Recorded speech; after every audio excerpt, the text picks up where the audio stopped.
ছোটোর থেকে হচ্ছে যে আমি ক্যাজুয়াল থাকতে পছন্দ করি, যেখানে অলওয়েজ মানে ভিড় ঠিটা শুধু একটু অ্যাভয়েড করি, আর মানে অলওয়েজ যেখানে কমফোর্টেবল আমি ফ্রি সেসব জিনিসগুলো পছন্দ করি, সেখানে কোনো রেস্ট্রিকশান আমার থাকলে আমার পছন্দ হয় না।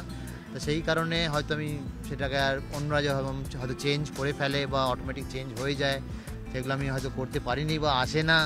সেই কারণে হয়তো তুমি যেটা বললে যে লো প্রোফাইল বা ডাউন টু আর্থ সেই সব ওয়ার্ডগুলো ইউজ করলে সেগুলো একদিক দিয়ে শুনতে ভালো লাগে, কিন্তু অন্যদিক দিয়ে এটার জন্য কিছু এক্সট্রা আমাকে খাটতে হয়নি। না, আমি অলওয়েজ যেটা মানে ওখানে গিয়ে আমি যেরকম আতিথেয়তা পেয়েছি সেটার কোনো খামতি হবে না। 2 বছর প্রচণ্ড এনজয় করেছি, টিম ভালো করেছে। আর চলে যাওয়ার পেছনে হ্যাঁ মানে আমি হয়তো আশা করেছিলাম যে ঘটনাটা না ঘটলেই হয়, বা ঘটনাটা ঘটার পরও বাংলা ছাড়তে হয়েছে, সেটা রেকটিফাই করার মতন হয়তো জায়গা ক্যারিয়ারে লেখা থাকবে ঋদ্ধিমান শাহ বাংলা ছেড়েছে। 2 বছর খেলেনি, ত্রিপুরার হয়ে খেলে, ত্রিপুরার হয়ে খেলেছে। মানে সৌরভ বলেছিল যে তুমি আমি আছি, এটা যদি মোটিভেশন হিসেবে না নিই তা সেটা যে প্লেয়ার সে তো আমার মনে হয় কিছু জানেই না তার।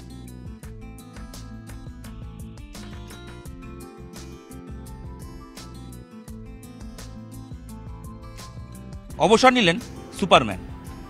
ভাবছেন সুপারম্যানের অবসর হয় কি করে? হয় তার কারণ রক্ত মাংসের সুপারম্যান ঋদ্ধিমান শাহ ক্রিকেট কেরিয়ারের ইতি টানলেন দীর্ঘ 17টা বছর পর। অবসরের শেষে ইডেনের উদ্যানে শেষবারের মতো অ্যাজ এ ক্রিকেটার বসে আড্ডা। দিদা, সুপারম্যান এই তকমাটা নামের সঙ্গে লেগে গেছিল, সুপারম্যানের অবসর হয়। দেখো, এটা মানে যারা দিয়েছে তারা হয়তো সেরকম কিছু দেখতে পেয়েছে জন্যই হয়তো দিয়েছে। আমি তো সেটা পাওয়ার জন্য কিছু করিনি, আমি জাস্ট যেই টিমে খেলেছি তখন সেটা ডেলিভার করার চেষ্টা করেছি। আর সেরকম কিছু অপরচুনিটি এসছে, যেগুলো হয়তো যেটা তোমার সুপারম্যান বলছো সেরকম কিছু ইনসিডেন্ট ক্রিয়েট হয়েছে, তা সেটা ধরতে পেরে অবশ্যই আমারও ভালো লেগেছে যে একটা আলাদা নাম যদি থাকে খাবার অবশ্যই ভালো হয়, পার্সোনাল ফিলিং ভালো হয়। সুপারম্যানের অবসর যখন শেষবারের জন্য ব্যাট করতে নামলে গার্ড অফ অনার পেলে, কিন্তু রান শূন্য, নিশ্চয়ই আক্ষেপ। আর শেষবার যখন মাঠ থেকে বেরিয়ে আসলে সতীর্থদের কাঁধে করে, সেই মুহূর্তের ফিলিংসগুলো চোখ ভিজেছে নিশ্চয়ই। না, আমার সেই ইমোশনালটা হয়তো চোখ ভিজে বোঝানো যায় না, হয়তো হ্যাঁ খারাপ অবশ্যই লাগবে যে এতদিন ধরে খেলে এসেছি, সব প্লেয়ার এখন হয়তো অনেকে নতুন এসছে, কিন্তু অনেকে কোচরা আছে যারা একসাথে খেলেছি আমরা। তা যখন ব্যাটিং করতে যাচ্ছিলাম বা ইভেন কিপিংয়ের সময়, ইভেন কি অনুষ্ঠুপ তাড়াতাড়ি যা যে উইকেটে গিয়ে কিপিং করতে হবে, নাহলে ওরা যেভাবে অল আউট হচ্ছিল উইকেট পড়ছিল, সেই কারণে গিয়ে লাস্টে 15-20 মিনিট কিপিং করার সুযোগ পেয়েছি, ফার্স্ট ইনিংসেও করেছিলাম। তা অবশ্যই একটা ভালো ফিলিং যেটা লাইফ টাইম মনে থাকবে, মেমোরিতে থাকবে। আর এইসব জিনিসগুলো মানে সচরাচর ভোলাও যাবে না। আর যেটা মানে রানের কথা বললে যে মানে ফার্স্ট বল না 5-6টা বল খেলে আউট হয়ে গেছে, সেটা অবশ্যই টিমের জন্য কন্ট্রিবিউট করতে পারিনি। তা আক্ষেপ অবশ্যই বলবো যে টিমের জন্য কন্ট্রিবিউট আমি অলওয়েজ খেলে এসেছি। আর যে টিম ফার্স্ট সেটা আমি সবাই জানো, তুমিও জানো যে এটা আমি 0 করে যদি ফিল্ডিং করে একটা ভালো সেভও করেছি, 4টে রান বাজিয়েছি, সেটা আমি মনে করবো যে এই ম্যাচে অ্যাচিভমেন্ট। শেষ মুহূর্তে যখন বেরিয়ে আসা, সেই মুহূর্তে নিশ্চয়ই পুরনো কিছু স্মৃতি মনে পড়ছিল। কি মনে পড়ছিল? না, এক্স্যাক্টলি পুরনো কিছু স্মৃতি মনে পড়েনি সত্যি করে বলতে, যে এই ম্যাচটা যখন জিতেছি, প্রথমে যখন কোলে নিয়েছিল, কাজে নিয়েছিল, সেখানে যাতে পড়ে না যায় সেটাই প্রথমে মাথায় এসছে। তারপর হ্যাঁ, যে মানে সাডেনলি আমার ওয়াইফও যেরকম বলেছে যে এই বছরটা খুব তাড়াতাড়ি কেটে গেল দেখে মনে হলো, তা সেরকম ফিলিংগুলোই এসছে। মানে ওটা বাদ দিয়ে পুরো যতদিন খেলেছি বা 1997 থেকে যখন আমি ক্রিকেট চালু করি ডিউস বলে খেলা, সেসব জিনিসগুলো হয়তো back of the mind always থাকবে, আছে, আর সেটাকে মানে চেরিশ করবো অবশ্যই। এবার একটু সামনে যাই। এবার রোজ উঠে ট্রেনিং নেই, প্র্যাকটিস নেই, কোচিং আছে অবশ্যই, মানে ক্লাব যেমন তোমার কোচিং ক্যাম্প আছে, কিন্তু নেক্সট এবার কি? এবার মানে প্রথমত খুশি এটাই যে আমি যতক্ষণ এই সিজন স্টার্ট করেছিলাম, আমি এভরি দিন প্র্যাকটিসের পরে কাউন্ট করছিলাম যে আর 35টা ওয়ার্ম আপ সেশন বাকি, আর 34টা, আর 30টা, 10টা, 1টা, 2টো এরকম করে। কেন? মানে সবাই যখন লাস্টের দিকে চলে আসে 1% হলেও সেই ফিলিংটা আসে যে সকালবেলা উঠে যে মাঠে গিয়ে 100% ওয়ার্ম আপ, হ্যাঁ খামতি আমি কোথাও রাখিনি, কিন্তু ওই যে পুশ করাটা, সেই পুশ করাটা একটু ওরকম একটু মজা করার জন্য আমি করতাম। কোচিংয়ের পার্ট পরে আসছি, তার আগে শুরু থেকে শুরু করি। শিলিগুড়ি, সেখান থেকে একটা ছেলে ক্রিকেট খেলার স্বপ্ন দেখা, ক্রিকেটার পরিবারে ক্রিকেটার নেই, মিউজিশিয়ান আছে। না, বাবা ক্রিকেট ফুটবল দুটোই খেলতেন, মানে ওখানেই খেলেছে। ক্রিকেটার হওয়ার ইচ্ছেটা হয়েছিল কেন? এক তো দেখো বাবা খেলতো ক্রিকেট ফুটবল খেলতো, মানে আমি যখন পাড়ায় টেনিস বলও খেলতাম, আমার আগে দাদাও খেলতো। দাদা একটু পড়াশোনা ওরিয়েন্টেড, গান বাজনা ওরিয়েন্টেড ভালোবাসতো, তা সেইখান থেকে আমার গ্রাউন্ডে যাওয়া আর তারপরে সেটাকে ক্যাচ করে নেওয়া এবিলিটি ওয়াইজ। আর বাবা যেহেতু খেলতো, বাবা আমাকে পুশ করতো, সেটাতে হয়তো কিছু না কিছু দেখেছিল এক্সেপশনাল, আলাদা করে ট্রেনিং করানো প্র্যাকটিস করানো নিয়ে যেত, সেখানে আমি করতাম।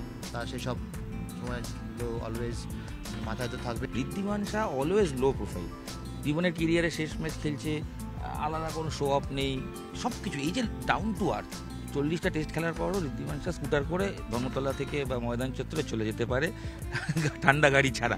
এই লো প্রোফাইল থাকার রহস্য?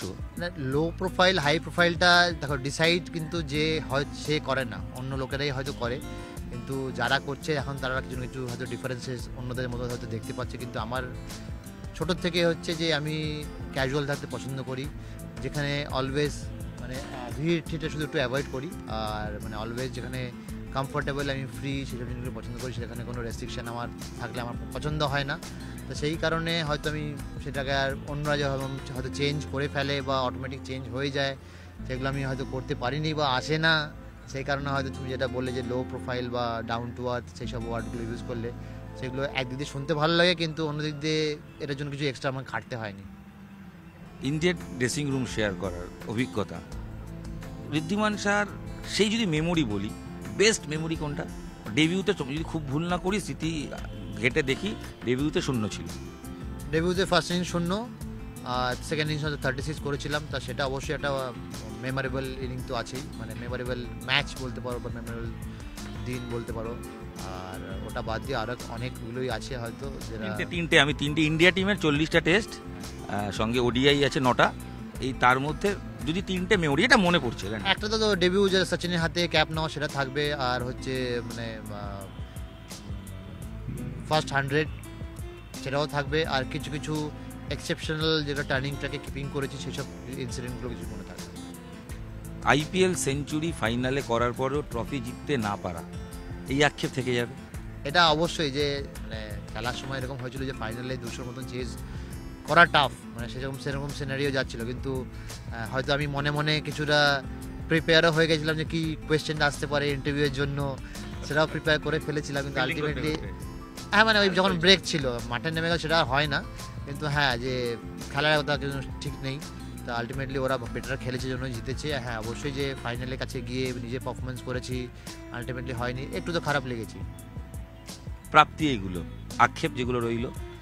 আক্ষেপ আমি বলবো যে পার্সোনালি আমি মনে করি যে আমি যতক্ষণই আমি ট্যালেন্টেড ছিলাম বা 40টা ম্যাচ আমি খেলতে পেরেছি ইন্টারন্যাশনালে, বা 40টা মতন বা তার বেশি হয়তো বাইরেও ছিলাম, ইন্ডিয়া টিমকে অনেকদিন আমি সার্ভ করতে পেরেছি, সেটাতেই আমার মনে হয় খুশি। আক্ষেপ ইন্ডিয়া টিমের তরফ থেকে কিছুই নেই। টিমের জন্য খেলেছি বলে হয়তো লোকে আমাকে বেশি ভালোবেসেছে, ইন্ডিভিজুয়ালি খেললে হয়তো এতদিন আমি খেলতেই পারতাম না। এটা কি কোথাও মনে হয় মহেন্দ্র সিং ধোনির জন্য ঋদ্ধিমান শাহকে প্রচুর ম্যাচ, সেটা সিএসকেতে হোক, আইপিএলে বা ইন্ডিয়া টিমে বেঞ্চে বসতে হয়েছে? ধোনি না থাকলে ঋদ্ধিমানের ক্রিকেট ক্যারিয়ার আরো বড় হতো? মানে আমি ইফস অ্যান্ড বাটসের মধ্যে হয়তো খুব বিশ্বাস করি না। আর এটা কোনো একটা ব্যাক অফ দ্য মাইন্ড মনে হয়নি যে ইস ধোনির যদি আমি একটা জেনারেশন বা কয়েক বছর আগে জন্মাতাম?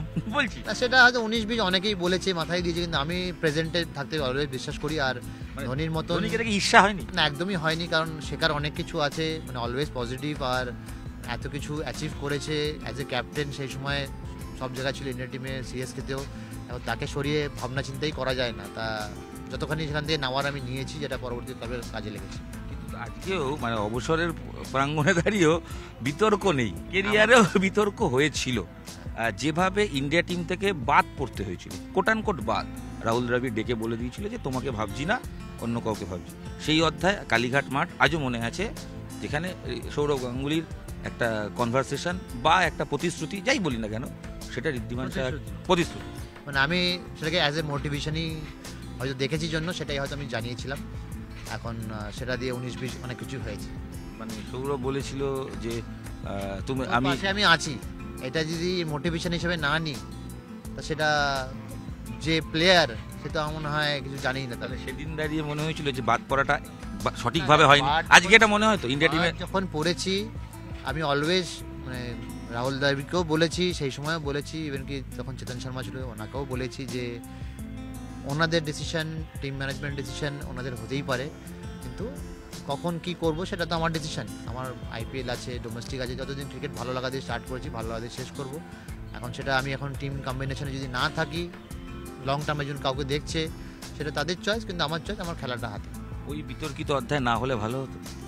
এরা অলওয়েজ ভালো সবাই চায়, আমিও ভালো অবশ্যই চেয়েছিলাম, কিন্তু আলটিমেটলি সব কিছু যেমন এই ক্যারিয়ারের শেষ সব কিছু একটা টাইম থাকে, তা হয়তো ইন্ডিয়ার জন্য ওইটুকুই ছিল আমার ডেস্টিনিতে। আরও দুটো বিতর্কিত অধ্যায় ঋদ্ধিমান সাহার এসছে। এক, সাংবাদিকের বিরুদ্ধে বোর্ডে গিয়ে সরাসরি অভিযোগ, যেটা রিসেন্ট পাস্টে কোথাও কখনো হয়নি। আমি হয়তো সরাসরি গিয়ে অভিযোগ করিনি, হয়তো বিসিসিআই আমাকে সেটাকে পুশ করিয়েছে।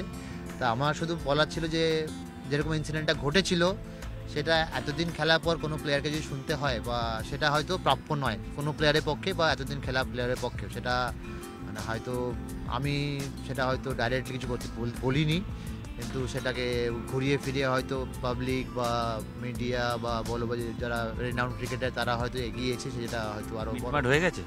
তো সেটা আমি কোনো সময় সেদিক থেকে হয়নি, এখন বিসিসিআইয়ের তরফ থেকে সেটা আমি বলতে পারবো না। তোমার সাথে হয়নি? আমার সাথে দেখা হয়নি। আরেকটা বিতর্কিত অধ্যায় হয়েছিল বাংলা ছেড়ে দেওয়া। এক কর্তার ওপর এতটাই রাগ হলো, সব কর্তারা বলা সত্ত্বেও ঋদ্ধিমান ত্রিপুরা চলে গেল, না গেলে ভালো হতো। না, আমি অলওয়েজ যেটা মানে ওখানে গিয়ে আমি যেরকম আতিথেয়তা পেয়েছি সেটার কোনো খামতি হবে না। 2 বছর প্রচণ্ড এনজয় করেছি, টিম ভালো করেছে। আর চলে যাওয়ার পেছনে হ্যাঁ মানে আমি হয়তো আশা করেছিলাম যে ঘটনাটা না ঘটলেই হলো, বা ঘটনা ঘটার পরও বাংলা ছাড়তে হয়েছে, সেটা রেকটিফাই করার মতন হয়তো জায়গা ক্যারিয়ারে লেখা থাকবে ঋদ্ধিমান সাহা বাংলা ছেড়েছে। 2 বছর খেলেনি, ত্রিপুরার হয়ে খেলে, ত্রিপুরার হয়ে খেলেছে। তা সেটা নিয়ে আমার আক্ষেপ একদমই নেই, কারণ হচ্ছে মানে ঠিক করেছিল এখনো মনে হয়। অবশ্যই মানে আমি মানে এখন যেখানে ধরো রেসপেক্ট পাবো না এতদিন খেলার পরও, যে আগে যে ঘটনাটা ডিসকাস হলো সেখানে আমি হয়তো সেই সময় খেলিনি, কিন্তু তারপর সেটা হয়তো আবার মানে সব কিছু ফিরে পাওয়া গেছে জন্য হয়তো এবছর আমি এখানে খেলছি আবার। ইন্টারভিউর মাঝপথে এসেছি, শেষের দিকে যাব। তো প্রশ্ন আমার এটা, যে 3টে অধ্যায় তুমি সারা জীবন মনে রাখতে চাইবে, ইনিংস বলছি না, ক্রিকেট কেরিয়ার ওভারঅল যে 3টে তুমি মনে রাখতে হবে মেমোরি। একটা তো আমার জার্নি স্টার্ট হওয়া, ইন্ডিয়া টিম না, আমার ক্রিকেট ক্যারিয়ার স্টার্ট হওয়ার যে 1992 সালে আমি মানে খেলা স্টার্ট করি সেটা একটা। আর মিডল ফেজে বলতে পারো যে যেগুলো অ্যাচিভমেন্ট আমি করেছি, ইন্ডিয়া টিম হওয়া বা তারপরে তার আগে আইপিএল, সেটা একটা। আর শেষ করাটা ইনক্লুডিং আমি তার মধ্যে ধরবো, থার্ডটা এখনো বাকি আছে। বাকি আছে? হ্যাঁ। সেটা কি কোচ? সেটা আমি জানি না, কিন্তু আমি যতক্ষণই ধরো আমার ক্রিকেটের প্রতি দাওয়া হয়তো এখনো মনে হয় আমার বাকি আছে। তা হয়তো 2টো পার্ট আমি শেষ করে এসেছি, 3টা হয়তো এখনো পেন্ডিং। আইপিএল এর কোচিং এর অফার ছিল কেকেআর, সেটা ঋদ্ধি না করে দিয়েছে কারণ স্টেপে আগে আগে এগোতে চায়। অবশ্যই হ্যাঁ। তাহলে কি next Bengal team as a coach? সেটা আমার হাতে কিছু এখনো কিছু ইচ্ছে আছে, অন পেপার কিছু নেই। ইচ্ছে অলওয়েজ থাকে, এখন অলরেডি আমি কোনো 2-3টে একাডেমির সাথে যুক্ত আছি, সেখানে অলওয়েজ বাচ্চাদেরকে নার্চার করছি। তা চেষ্টা ওটাই যে যত ভালো ক্রিকেটার এগিয়ে আসুক, দেশকে রিপ্রেজেন্ট করুক বা স্টেটকে রিপ্রেজেন্ট করুক, আগে যাক। ইন্ডিয়া টিমের কোচ হতে চাই ঋদ্ধিমান সাহা বলবে? দেখো আলটিমেটলি আমি যে ডিসিশনটা আমি না করে দিয়েছি সেটা কেন না করেছি, যেটা তুমি এখন বলছো মানে কেকেআরটা, হ্যাঁ এখন তুমি যেটা বলছো সেটা আরও তার থেকে বড় জায়গা, তার জন্য এনাফ ভাস্ট অফ এক্সপিরিয়েন্স যদি না হয় সেখানে ভাবনা চিন্তাই করা যাবে না। এগুলো প্রাপ্তি গেল, যে 3টে ঘটনা না হলে ঋদ্ধিমান সবচেয়ে বেশি খুশি হতো ক্যারিয়ারে। আমি অলওয়েজ খুশি, যেটা না হলে দুঃখ নেই, একদম দুঃখ নেই। ড্রপ হওয়া টিম থেকে একদমই দুঃখ নেই, মানে আমি নিজের ক্যাপাবিলিটি সিএবির কর্তা ব্যক্তিগত প্রশ্ন তোলা, দায়বদ্ধতা নিয়ে প্রশ্ন, সেটাতে হয়তো একটু খারাপ লাগতে পারে, কিন্তু সেটা আপসেট হয়ে যাওয়ার মতন ভেঙে পড়ার মতন কিছু হয়নি। মানে আমাকে হয়তো সেটা আরো চার্জ আপ করেছি যে আমি আরো 3 বছর খেলেছি তার জন্য। একটা ইন্টারভিউতে পড়ছিলাম ঋদ্ধিমান সাহা একটা আক্ষেপ রয়ে গেছে যে রমি চেয়েছিল কোনো একটা ইন্ডিয়া চ্যাম্পিয়ন টিমের মেম্বার হিসেবে, চেয়েছিল স্পেশালি ওয়ার্ল্ড কাপ টিমের মেম্বার হওয়া, সেটা হয়নি। ইনস্টলমেন্টে 9টা ম্যাচ খেলেছি, সেটা আরও যদি লং হতো, আরও স্কোপ থাকতো পারফরমেন্স করার, তো সেটা হলে মেবি ডিফারেন্ট হতে পারতো, কিন্তু খেলতে যখন পারিনি তখন তাহলে কীভাবে পসিবল হবে। একটু র্যাপিড ফায়ারের মতো কয়েকটা প্রশ্ন করে নি ছোটো করে। এক, নিজের দেখা সেরা ক্যাপ্টেন? আমি বেশি খেলেছি বিরাট কোহলির আন্ডারে, বিরাট কোহলি। তাহলে ইন্ডিয়া টিমের সবচেয়ে ভালো বন্ধু? সামি। বিরাট নয়? বিরাট ফ্রেন্ড অবশ্যই, কিন্তু বেশি টাইম আমি যার সাথে কাটিয়েছি সেটাই বলতে পারি। ইন্ডিয়া টিমের ড্রেসিং রুমে যে কথা আজ অব্দি কাউকে কোথাও বলা হয়নি, মানে আজকে বলতে বলতে পারবো না, না সেরকম মানে একটা কোন নিজের কথা, আর নিজের অনেক কথা আমি অত মানে বেশি আমার মধ্যে কিছু নেই, যা আছে সবাই জানে, কারণ আমার কোনো মানে সিক্রেট বলে কিছু নেই। প্রিয় বন্ধু আমাদের ছোট থেকে যারা আমরা একসাথে কোলেমাকে শেয়ার করেছি, যে 3-4 জন আছে, তার মধ্যে হচ্ছে সৌগত, কামাল, দেবু, এরা ম্যাক্সিমাম টাইম রোমিও থাকবে নিশ্চয়ই। ওটা তো বন্ধুর পরের স্টেপটা। অর্কুটের প্রেম। হ্যাঁ অবশ্যই অবশ্যই। আর বেস্ট কোচ মানে আমি মানে রবি শাস্ত্রীর সঙ্গে কাজ করা হয়েছে। আমার যে পার্সোনাল কোচ জয়ন্ত ভৌমিক সে তো আছেই, আর ওটা বাদ দিয়ে আমার সময় যেটা আমি বলছি যে আমি অনিল কুম্বলে দেখেছি যে সব থেকে বেশি সাকসেসফুল, ও আমাকে মোটিভেট করতো, টিমকে মোটিভেট করতো, সেটা আমার ভালো লেগেছে। দ্রাবিড়কে অপছন্দের কারণ? অপছন্দ আমি বলিনি, আমি বলেছি আমার বেশি ভালো লাগা সবই, তার মধ্যে বেশি তো থাকতেই পারে।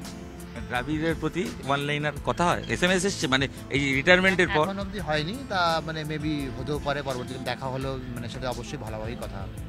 রাজনীতিতে ভোটে দাঁড়ানোর প্রস্তাব আগে এসেছিল, ঋদ্ধিমান শাহ না করেছে। আগামী দিনে 26-এ ভোট, ঋদ্ধিমান শাহ দাঁড়াবে? আবার না করবে, রাজনীতি ইচ্ছে নেই? একদমই না, যেটা নিয়ে কোনো নলেজ নেই সেটা নিয়ে যাওয়া উচিত না।